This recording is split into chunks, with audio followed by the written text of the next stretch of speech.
Bonjour à vous tous et bienvenue au lendemain du conseil du 20 février. Aujourd'hui, nous sommes le 21 et je suis en compagnie du Marc-Sébastien Dastou. Bonjour! Bonjour, vous allez bien? Très bien, toi? Ben oui, ça va bien. On a eu une belle rencontre hier. Bon, bien sûr, c'est le temps des vacances. Là. Il manquait Ouais. quelques conseillers municipaux, là, mais les gens qui ont pu regarder le live et ont pu considérer là, que on essaye, malgré le fait que c'est plus drabe un peu quand on présente les points, parce que bon, on les lit, puis c'est très technique, puis c'est du légal, ça reste qu'on essaye d'avoir un peu de plaisir. Puis on a du fun ensemble aussi. Bon, ben tant mieux ça. Donc, vous avez parlé en fait d'une traverse piétonne sur la route 111. Ouais, ben tu sais, on a un comité de circulation qui s'est réuni puis qui ont fait plusieurs propositions. Puis dans les propositions, il y en a une qui est ressortie, qu'on pouvait faire rapidement. C'est une demande au ministère du Transport du Québec, bon, parce que la route 111, ça leur appartient, puis c'est à l'intersection de l'avenue Bouchard. Dans le fond, c'est quand même une route qui est achalandée parce qu'il y a beaucoup de transports lourds. Puis en même temps, ben, c'est un accès là, qui se rend vers l'hôpital. Alors, on demande au MTQ de considérer notre demande. Ah bon, mais c'est bien. Une adjudication du contrat pour la réfection de la toiture pavillon Lucip Yvon. Et voilà, oui. Alors, il y a quelques années, bon, en 2015, on a fait une réfection de la glace numéro 2. On a refait le complexe sportif. On a enlevé la vieille partie puis on l'a jointé sur l'ancienne partie. Donc, complexe quasi flambant neuf. Il y a des petites choses quand même qu'on avait déplacées, qu'on avait décidé de ne pas faire, puis c'était voulu. Entre autres, la toiture de l'ancien pavillon. Pourquoi on ne l'a pas faite à ce moment-là? C'est parce qu'elle ne coulait pas, puis elle était encore correcte, même si on savait qu'elle avait de l'âge. On s'est dit, on va l'étirer le plus longtemps possible. Bon, depuis l'année passée, on a des architectes qui ont travaillé sur le dossier, des ingénieurs, on a fait des évaluations. On a des fissures, ça coule un peu. On ne veut pas affecter la structure, on voudrait pas. On veut préserver le bâtiment pour le long terme. Fait qu'il est temps qu'on fasse ça. La toiture, c'est cher. 787 000 $ pour une toiture en élastomère. Ah oui, je sais. Puis on a regardé pour avoir des subventions, il n'y a rien à faire. Ah non? C'est de l'entretien. Mais c'est quand même un prix qui est raisonnable par rapport à ce qu'on avait prévu. C'était budgété. On va le faire. OK. On veut préserver notre bâtiment. C'est sûr. Maintenant, 4.6, 4.7, il y a des demandes d'aide financière. Bien, pour ceux qui ont vu Anissibi, on parle là, ici du puits municipal. Bon, oui, on a refait toute la coquille, on a fait l'expérience Moment Factory à l'intérieur. L'extérieur, bon, on a fait de l'aménagement. On aimerait ça, tant qu'à se déplacer au puits, que l'expérience dure un petit peu plus longtemps. Fait qu'on est en analyse de tout ça. C'est un projet d'un petit peu moins de 200 000 $. Il y a des subventions potentielles. Il y en a entre autres dans le fonds touristique de la MRC d'Abitibi. Il y en a aussi dans l'entente de partenariat régional de la transformation numérique en tourisme. On regarde tout ça, puis on aimerait ça là, venir bonifier là, ce qui se passe là pour que les... tu sais, on a lancé ça l'année passée, les circuits Moment Factory pour le parc Anissibi. Il y a des belles choses là-dedans, mais c'est sûr qu'on est en rodage encore, puis on veut s'assurer que les gens ils vont être satisfaits de la visite. Bon. Et une autre, en fait, une autorisation pour déposer maintenant une demande d'aide financière. Bien, c'est le centre d'exposition. Hein. On a beaucoup de lumière au sodium ou des vieilles lumières qui consomment beaucoup d'énergie. On est dû vraiment pour faire une réfection complète. Alors, on parle d'un montant d'environ 150 000 $ d'éclairage qu'il faut qu'il soit modifié. Là-dedans, c'est sûr qu'en mettant des lumières OLED, ça coûte moins cher d'électricité par après, donc il y a un payback. Sûr. Puis en même temps, on a souvent l'occasion où la nécessité de louer des équipements parce qu'on n'est pas aux normes présentement. OK. Fait que, si on est capable d'aller chercher la subvention de 50 % c'est un projet qu'on va réaliser. Sinon, on verra. Mais on pense que le ministère de la Culture et des Communications sera favorable à ce projet. Ça, c'est où il y a les expositions d'art, là? Hein, Oui, à la bibliothèque. OK. Ah, c'est à la bibliothèque, ça. OK. Maintenant, vous allez engager du monde, là? Oui, C'est 3 ça, postes hein? Il y a 3 à postes. combler. Ouais. On comble le poste de contremaître aux équipements récréatifs, donc au complexe sportif. C'est Vincent Lévesque qui est embauché. On a Éric Le Breton qui va devenir pompier à temps partiel. Puis on a Simon Trudel qui devient agent de bureau. On est bien content. C'est le fun parce qu'on a eu quand même quelques CV. Là. On voit que la ville est quand même encore attirante pour les gens. Les gens ont le goût de venir voir ce qui se passe chez nous. On a beaucoup de postes à pourvoir, puis c'est le fun de pouvoir remplacer. On espère que les gens vont apprécier de travailler pour la ville. Merveilleux, ça! On aime ça. Maintenant, un appui à la maison du Boulot Blanc. Il me semble qu'on en avait parlé un peu. Y a-t-il des mises à jour sur ce point-ci? Ben moi, je ne sais pas. C'est la première fois que j'en parle. J'ai vu le projet la c'est semaine avec passée. Pierre, Ça se peut. C'est possible. C'est possible, mais le président est venu me rencontrer pour me présenter le projet d'agrandissement. C'est pas un plus de chambres, c'est vraiment 3 nouvelles chambres qui seraient construites avec des salles de bain qui vont être directement limitrophes aux chambres. OK. C'est un gros projet, c'est un projet qui est important. C'est un projet qui est important, oui, pour les citoyens d'Amos, mais pour toute la MRC d'Abitibi, parce que les soins palliatifs, là, c'est tout le monde de notre territoire qui en ont besoin. D'autant plus, les ruralités en ont d'autant plus besoin parce que on veut se rapprocher des services. Bref, la ville d'Amos fait un appui au projet, puis c'est sûr que la demande, elle va cheminer aussi à la MRC. Bon, excellent. Dernier des points avant qu'on passe à d'autres petits points, des statistiques sur la construction. Oui, bien ça va bien. Janvier 2023, on est à 10 permis d'émis pour 1,5 million. Si on se compare avec l'année passée, on était à 1 million. Donc, ça va bien à la ville. C'est excellent, ça. Maintenant, des points d'hiver.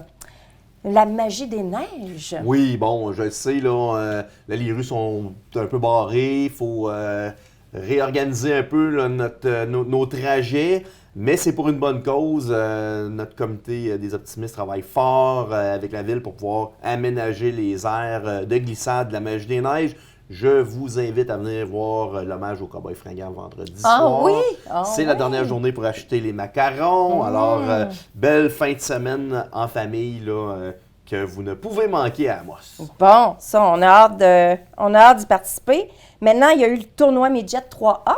Oui, quel beau tournoi, des bénévoles en or, tout le monde était extrêmement satisfait. C'était plein, il y avait du monde. Moi, j'ai passé la journée, j'ai regardé les 3 finales dimanche en famille. C'est le fun parce que les Comètes ont gagné la finale du 2A.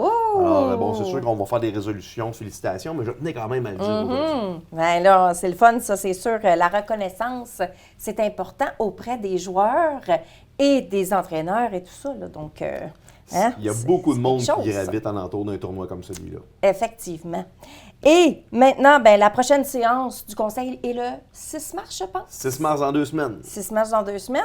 Moi, j'avais un dernier point à te parler, Sébastien.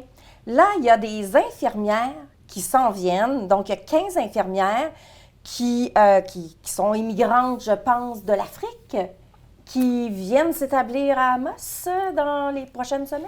Oui, mais en fait, c'est pas les prochaines semaines, on a encore du temps là, pour s'organiser, mais on parle plutôt du fin mai, début juin. OK. C'est 15 infirmières, mais c'est aussi des familles. On parle d'une 50aine de personnes qui s'en viennent dans notre territoire de MRC. Bon, c'est sûr que ces gens-là, ils n'auront pas de véhicule en arrivant, le temps que leur permis de conduire soit reconnu, tout ça. Fait qu'il va falloir essayer de les avoir le plus possible en ville. Vous allez en entendre parler beaucoup là, dans les prochaines semaines. On va chercher des familles qui vont pouvoir faire du jumelage.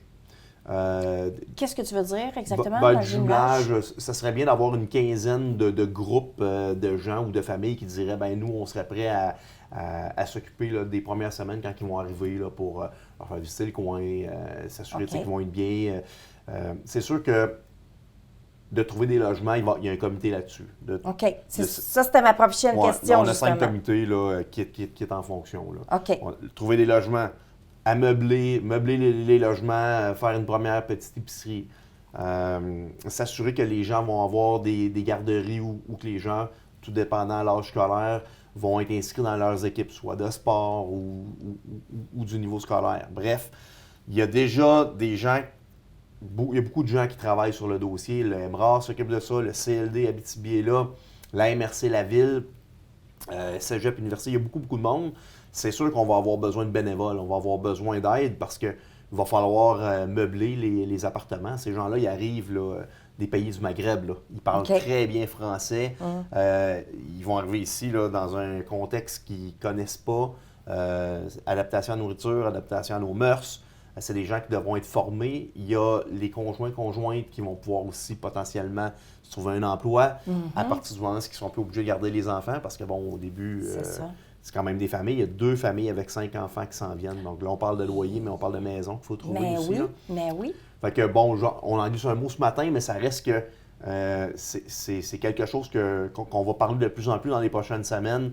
S'il y a des gens qui veulent lever la main pour nous donner un coup de main, on va avoir besoin des coordonnateurs de comités, des gens qui vont s'occuper des réunions puis tout ça. Mais moi, je pense qu'il faut démontrer notre capacité d'accueil, comment est-ce qu'on est capable de bien le faire, parce que c'est une prémisse à d'autres. Il va y avoir d'autres opportunités pour faire venir des gens, puis il va falloir être prêt, puis montrer notre savoir-faire. Là, c'est qui a décidé d'aller chercher ça? Est-ce qu'on parle c'est l'hôpital, c'est la ville? C'est qui a pris la décision? On s'en va chercher, on a besoin de 15 infirmières, pourquoi pas 20, etc. Bon. Là? Bien, dans ce dossier-là, plus spécifiquement, c'est le CISAT qui l'a fait. Okay. On est dans la 2e phase. La première phase, il y a eu des infirmières au Témiscamingue, si je ne me trompe pas, à Val-d'Or et en Abitibi-Ouest. OK. Bon. Là, on est dans la 2e phase. Nous, on va en avoir 15. Si je ne me trompe pas, Témiscamingue va en avoir encore et l'Abitibi-Ouest aussi. C'est les milieux qui on a un petit peu plus de difficultés au niveau de l'attractivité. Alors, on essaie de... Le CISAT choisit un peu comment combler les endroits. Puis, c'est ça. Si on veut en avoir une dans la 3e phase, ben, il faut vraiment être prêt. C'est ça. Et c'était compris que... Parce que il y a beaucoup d'entreprises, bien, de plus en plus d'entreprises, en fait, qui vont chercher de la main-d'œuvre à l'extérieur. Mais ces gens-là viennent seuls. Puis à un moment donné, ils vont chercher, s'ils aiment ça, ils vont chercher leur famille. Là, on est allé chercher la famille au complet, là. Oui, bien c'est ça. En fait, c'est que c'est toute une question de travail temporaire, inscription à l'école, puis résidence permanente. Il y a beaucoup de qualifications là-dedans. Puis le CISAT, c'est vraiment les familles qui ont été cherchées. Ils veulent vraiment des gens qui vont venir s'implanter et ça, c'est reconnu comme ça. Okay. Dans le cas où tu arrives ici et tu es temporaire, tu n'as pas nécessairement le droit d'amener ta famille. Il faut que tu sois reclassé avant de pouvoir faire venir tes proches. C'est très complexe. On discute beaucoup avec le ministère de l'Immigration pour essayer de simplifier. Je sais qu'il y a des missions organisées autant à Rouyn-Noranda qu'à Val-d'Or là, dans les prochaines semaines. J'ai vu Val-d'Or là, qui essaie d'aller chercher des éducatrices en milieu de garde pour les CPE. Je pense que c'est des petites choses qu'il va falloir faire là, dans l'avenir là, pour essayer d'être un peu plus... tu sais, il faut se faire connaître, puis il y a de la main-d'œuvre internationale, il y en a disponible, c'est juste qu'il faut bien la sélectionner. Il faut prendre des gens qui correspondent aux besoins, puis qui correspondent aussi aux besoins du gouvernement. Puis après ça, bien, il faut que les milieux soient capables de les intégrer, de s'assurer qu'ils sont bien, puis pour qu'ils restent. Est-ce que la Ville a un ratio de nombre d'individus qu'on veut aller chercher de l'extérieur? Non, pas du tout. Il n'y a pas d'indicateur de performance, il n'y a pas de ratio. La ville comme telle épaule les projets, mais présentement, c'est souvent des démarches privées. Mais c'est sûr qu'il faut qu'on supporte les demandes. Autant la ville, la MRC, le CLD, le MRAR, il faut qu'on supporte les entreprises, que ce soit les entreprises privées ou parapubliques, qui ont besoin d'accueillir des travailleurs. Puis nous, ben oui, le travailleur, je comprends là, que s'en vient travailler au CISAT, future infirmière, déjà une formation, vient faire ses qualifications, ça reste qu'il y a tout le noyau familial qu'il faut s'occuper. Il faut donner un coup de main à ce côté. Définitivement. Et là, bien, on prend en charge ce noyau familial-là, parce que je sais que les gens d'Amos et de la MRC, bien, c'est des gens qui sont accueillants. Effectivement. Merci beaucoup de nous avoir éclairés sur ce point-là, parce que c'est quand même majeur, là, c'est 15 personnes plus leur famille, une cinquantaine de personnes qui s'en viennent dans la région. Donc, c'est des nouveaux visages qui vont se promener, là. Je pense que c'est important de bien les accueillir. Bien, c'est sans précédent, une cinquantaine de personnes comme ça. Là. Puis en plus, c'est dans un milieu qu'on a vraiment besoin.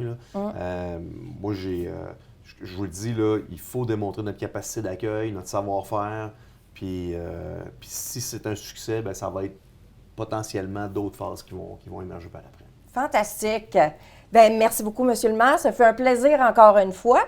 Et nous, ben, on se revoit dans 2 semaines pour une autre séance du lendemain du conseil. Ciao tout le monde!